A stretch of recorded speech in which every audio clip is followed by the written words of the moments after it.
दोस्तों, आज मैं बिहार की राजधानी पटना में हूँ। क्या है माहौल बिहार का और पटना का और राजनीतिक गलियारों का।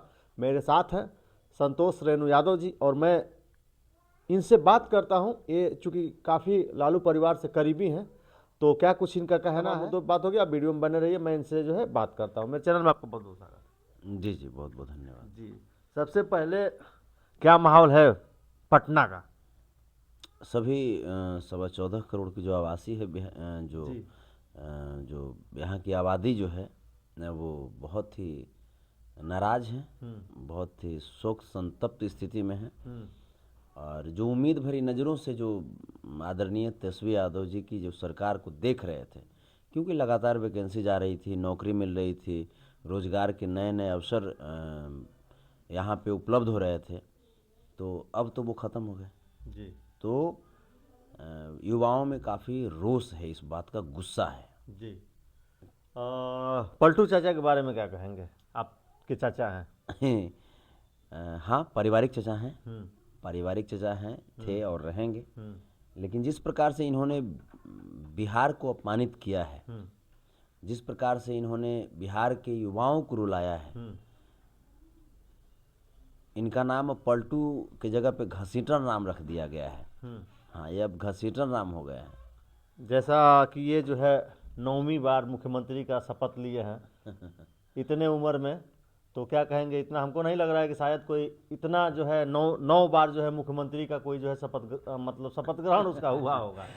तो ये 9 में हौ हो गए। हम्म हाँ, अब 9 के बाद 10वीं बारी नहीं जा रहे हैं। हम्म हाँ, 9 के बाद 9 में हौ। 25 में क्या होगा।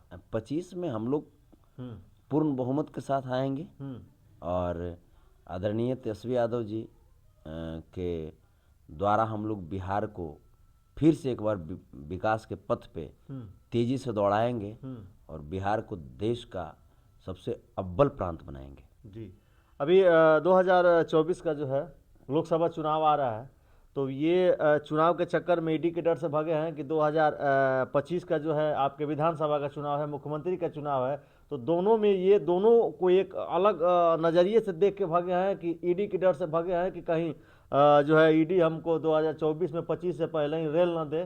तो इसके वजह से ऐसा तो कुछ नहीं ना है। देखिए, 2-3 फैक्टर है इसका। हम्म एक तो अभी आपने कही कि ईडी का डर, तो जाहिर सी बात है कि पलटू चचा को ईडी का डर भी तो सताया ही है। क्योंकि 13 जून 2023 को इनके करीबी ललन सिंह जी के करीबी जो हैं गब्बू सिंह, उनके घर पे ईडी का छापा पड़ा।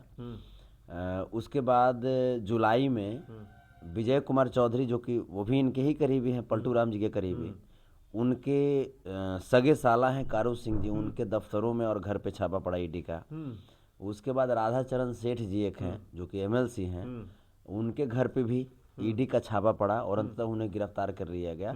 और एक लाल डायरी मैंने ईडी ने कहा कि हमने बरामद किया है, उसमें नीतीश कुमार जी से वित्तीय लेन देन की का उसमें जिक्र है। तो एक तो वो हुआ। और दूसरी जो चीज़ है कि तेजस्वी यादव जी की जो बढ़ती हुई लोकप्रियता है, उससे नीतीश कुमार जी को बहुत चिढ़ हुई, बहुत जलन हुई कि आखिर वो लड़का जिसके पूरे परिवार को भाजपा परेशान किया, ईडी सीबीआई इनकम टैक्स भेज करके, उसके बाद पूरी गोदी मीडिया की ताकत लगवा दिया अपमानित करने में और मनोबल तोड़ने में, लेकिन फिर भी वो लड़का टूट नहीं रहा है, बल्कि वो सबके दिलों पे राज करता जा रहा है। बिहारियों के दिलों पे राज तो कर ही रहा है, देश के दिलों पे राज कर रहा है, देश की आवाज़ बनता जा रहा है। तो ये बात नीतीश कुमार जी को डाइजेस्ट नहीं हुआ और तब जा कर के शायद वो अपने आप को मैंने वहाँ फिर से पलटूराम बनाने पे मजबूर हो गया, बना लिया। 3 लोगों को मैं बयान आपको बताता हूँ। जैसे अमित शाह ने भी कहा था कि नीतीश के लिए जो है भाजपा का दरवाज़ा बंद हो चुका है। और दूसरी बात कि नीतीश जी ने कहा था कि मैं जो है कभी भाजपा में नहीं जाऊंगा, मर जाऊंगा तभी भी भाजपा नहीं जाऊंगा। फिर ये इन दोनों लोगों का बयान हुआ। उसके बाद फिर माननीय तेजस्वी जी का भी बयान आता है। तेजस्वी जी भी कहते हैं कि हम लालू के लड़के हैं और लालू जी जब भाजपा के आगे नहीं घुटने टेके तो हम उनके ही लड़के हैं, मैं भी घुटना जो है बीजेपी और ईडी के सामने नहीं टेकूंगा।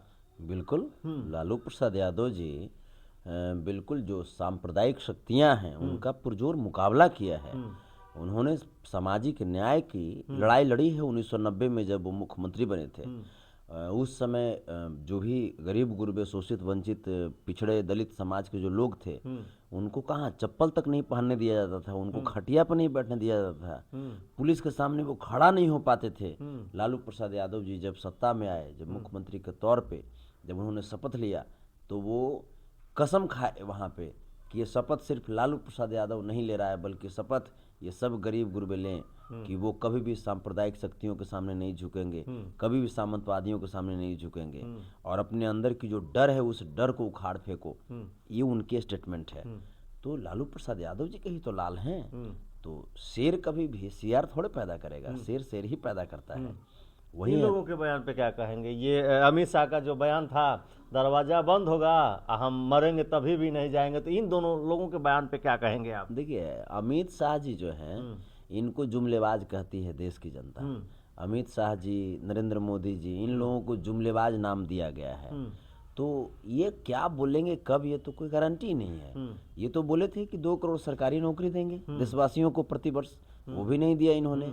ये बोले थे कि प्रत्येक अकाउंट पे 15 लाख रुपए देंगे, ये भी नहीं दिया इन्होंने।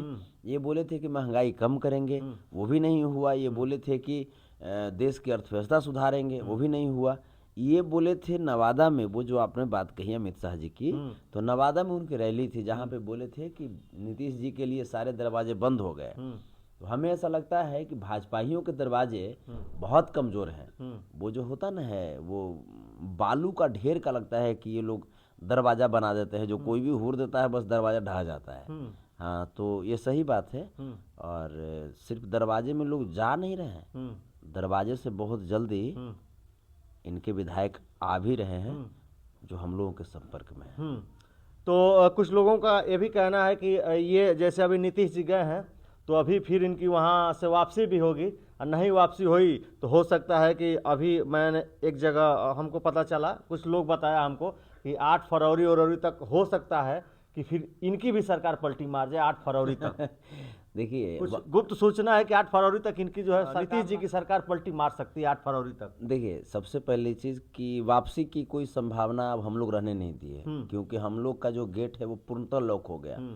सखुआ के केमाड़ी लगा के लॉक कर दिए हैं हम लोग। वापस आने का कोई उनका जगह ही नहीं है। हालांकि वो पलटी मार हैं, कभी भी इधर उधर पलटने का प्रयास करते हैं। अभी भी तानातानी चल रही है मंत्रालय को लेकर के, खास करके गृह विभाग को लेकर के। लेकिन वो अपना उधर ही रहे। हम लोग सड़े हुए सेव को, सड़े हुए विचारधारा को अलग कर दिए। हम लोग फ्रेश आदमी अब एक साथ हो गए हैं। तो हम लोग चाहेंगे तो अभी आपके साथ थे तो सड़े हुए नहीं थे, अब अभी फिर बीजेपी में गए तो आप सड़ा हुआ बोल रहे हैं। सड़े हुए तो थे ही, लेकिन हम लोग इधर से इंजेक्शन दे करके हम लोग ठीक करने का प्रयास कर रहे थे। लेकिन इंजेक्शन का जो दर्द है वो शायद बर्दाश्त नहीं कर पाए और तब भाग गए। कोढ़िया बैल तो थे ही, हम लोग हुर हुर करके इनको चलाने का प्रयास किया, लेकिन ये चलने का नाम नहीं ले रहे थे। तो हमें लग रहा है कि एक जोड़ी बैल होते हैं। अब देखिए, बुरा मत मानिएगा, बैल दो बैलों की जोड़ी होती है, तो एक बैल जो है टाइट था और एक बैल कमजोर था। तो एक बैल जो है उसको परुआ बैल कहा जाता है, जो जोतते समय बैठ जाता है। तो आपके कहने का मतलब यही है कि वो जो है बैठ जा रहे थे, तो हम लोग एक बैल कब तक लेके चलेगा? बस वही बात तो हम करें। फिर भी एक बैल तेजस्वी यादव जी जो थे वो घोड़ा के तौर पे, वो घोड़े की तरह दौड़ते जा रहे थे और बिहार को दौड़ा रहे थे वो विकास के पथ पे। लेकिन मतलब जोड़ी में ज्यादा डिफरेंस था। हाँ, लेकिन ये नीतीश जी कोढ़िया बैल की तरह ये बैठ गए, थौस जा रहे थे और अंततः इन्होंने ये निर्णय ही ले लिया कि इस तेजस्वी नामक घोड़े के साथ हम रेस नहीं लगा सकते, और अंततः वो बोर गए। तो उधर गए हैं, उधर भी सब बोरे हुए लोग हैं। अच्छा, इस समय उनको किन किन नामों से जो है नवाजा जा रहा है, उनका सम्मान किन किन नामों से किया जा रहा है? देखिए, पहले तो पलटू राम नाम था, अब गिरगिट भी नाम पड़ा है, घसीटर राम भी नाम पड़ा है। तो तमाम नाम है जो इनके सम्मान में 14.25 करोड़ की जनता, जो बिहार की जनता है, वो दे रहे हैं। 142 करोड़ के देशवासी दे रहे हैं। भाई, अब तो इनको खुश होना चाहिए कि भाई नाम बढ़ रहा है बुढ़ारी में। तो हमें ऐसा लगता है कि खुश होकर के शायद कुछ बिहार के लिए अच्छा करें। जो 512 कंपनियां जो लाने की बात तेजस्वी यादव कर रहे थे, हो सकता है कि प्रयास करें। जो लगातार वैकेंसीज 17 महीने में लगभग 6.5 लाख लोगों को नौकरी दिया तेजस्वी यादव जी ने, तो हम उम्मीद करेंगे कि कुछ ये बढ़ाएं, और नहीं तो कम से कम उसी रफ्तार से ही बिहार को लेकर के आगे चलें। जी। हलचल काफ़ी तेज है। लास्ट सवाल आपसे होगा कि ये लालू जी से और तेजस्वी जी से ईडी की जो पूछताछ हुई है, जनता जानना चाहती है, चूँकि आप करीबी हैं ज़्यादा, तो कहीं ना कहीं कुछ आपको जानकारी होगा कि ये जो जांच हुई कहाँ तक ईडी सफल रही, कहाँ तक बीजेपी सफल रही और कहाँ तक ये अपने जवाब में सफल रहे। देखिए, लालू प्रसाद यादव जी या तेजस्वी यादव जी हाजिर जवाबी हैं। वो इस दुनिया में कोई ऐसा जांच कमेटी ही नहीं बना जो कोई सवाल पूछे और लालू जी और तेजस्वी जी जवाब न दें। लेकिन ये जो ईडी की जो टीम थी, पहले इन्फोर्समेंट डायरेक्टरेट जैसे नाम था, लेकिन अब इंटरटेनमेंट डायरेक्टर हम लोग, हाँ, जांच एजेंसी है मेरे देश की वो थी। अब जो है, अब वो कठपुतली बन गई है बीजेपी की। चाहे तो ईडी, आईटी, सीबीआई, ये तीनों के लिए एक स्लोगन बना है, ईडी, आईटी, सीबीआई, बीजेपी के 3 जमाई। जमाई का मतलब क्या होता है? दामाद होता है। बस बस बस बस बस ये बीजेपी के लिए ही काम करती है, ये बीजेपी के नेताओं के लिए ही काम करती है, और सिर्फ विपक्षी जो नेता हैं हमारे, उनको सिर्फ परेशान करने के उद्देश्य से ही अब कार्यरत है। ये बीजेपी वाले जैसे जैसे इनको बोलेंगे कि फला नेता को तंग करो, जाकर फला नेता को तंग करेगा। आप बताइए ना कि 2004 से 2009 के बीच लालू प्रसाद यादव जी रेलवे मिनिस्टर थे। उस समय की ये बातें हैं। आखिर ये कौन सी नौबत आ गई जो अब इस समय, जब सरकार गिरते ही तुरंत एकदम हम वही करें 2024 के चुनाव के समय ये कौन सी नौबत आ गई कि सरकार, नीतीश कुमार जी उधर शपथ लेते हैं 4 बजे और 9:40 में नोटिस चली आती है। ये देश के लोग नहीं देख रहे हैं, सब लोग देख रहे हैं, सब लोग समझ रहे हैं। पहले ये लोग राम के नाम पे सोचे कि वोट ले लें, जब नहीं बना, फिर सोचे कि पलटू राम को अपने तरफ करके वोट ले लें, नहीं बना, तब ईडी वगैरह के माध्यम से सोच रहे हैं कि विपक्षी नेताओं को परेशान करके उनके लोगों का हौसला तोड़ दें। तो 142 करोड़ की जो आबादी है वो एक तरफ है, और ईडी, सीबीआई और बीजेपी वाले एक तरफ हैं। हमेशा जीत जनता की होती है। इस बात को एनडीए वाले भूल गए हैं शायद, और इस बार भी जीत जनता की होगी। 2024 में बिहार में इन लोगों का खाता नहीं खुलने जा रहा है, जमानत जब्त होगी इनकी। 25 में क्या होगा? 25 में तो हम लोग क्लियर हैं। अच्छा, पूर्ण बहुमत से 25 में आप लोग आ रहे हैं? पूर्ण बहुमत से 25 में आ रहे हैं, और 25 में आएंगे, और 27 तक, 25 से 27 तक बिहार इस देश की सबसे अव्वल प्रांत में से एक होगी विकास करने वाली। बहुत बड़ा दावा कर रहे हैं आप। बिल्कुल, चूंकि हम अपने नेता को देख रहे हैं ना, हम अपने नेता को 17 साल में जो बेरोजगारी का आलम था, उस आलम को खत्म कर दिया, और मात्र 17 महीने में जो विकास की दरिया बहाई है हमारे नेता ने, ये सब लोग देखे हैं। ये आप ये बताइए ना, जैसे मैं कुछ मैं आपको बात में बता देना चाहता हूँ कि जो हमारे नेता के द्वारा जो काम जो किए गए, वो काम मैं आपको गिनाता हूँ। 4 लाख से अधिक नियोजित शिक्षकों को राज्यकर्मी का दर्जा दिया। जो शिक्षक जो 20 साल से आंदोलन कर रहे थे राज्यकर्मी का दर्जा प्राप्त करने के लिए, उनको राज्यकर्मी का दर्जा दिया। 2.5 लाख शिक्षा विभाग में नौकरी दिया। ऐसे करके करीब करीब 6.5 लाख नौकरी दिया उन्होंने। Tourism policy, sports policy, IT policy Bihar में लाया। विकास मित्र, टोला सेवक, शिक्षा मित्र, तालीमी मरकज का मानदेय बढ़ाया इन्होंने। विकास और निवेश के बड़े बड़े प्रोजेक्ट के लिए इन्होंने एग्रीमेंट साइन कराया। 512 कंपनी को लाने की बात किया। यहाँ पे हॉस्पिटल, आईजीआईएमएस एक हुआ करता है पटना में, जो कि अर्ध सरकारी था पहले, वो एक बड़ा हॉस्पिटल है। उसको तेजस्वी यादव जी डिप्टी सीएम के तौर पे और स्वास्थ्य मंत्री के तौर पे उसे पूर्णतः सरकारी कर दिया।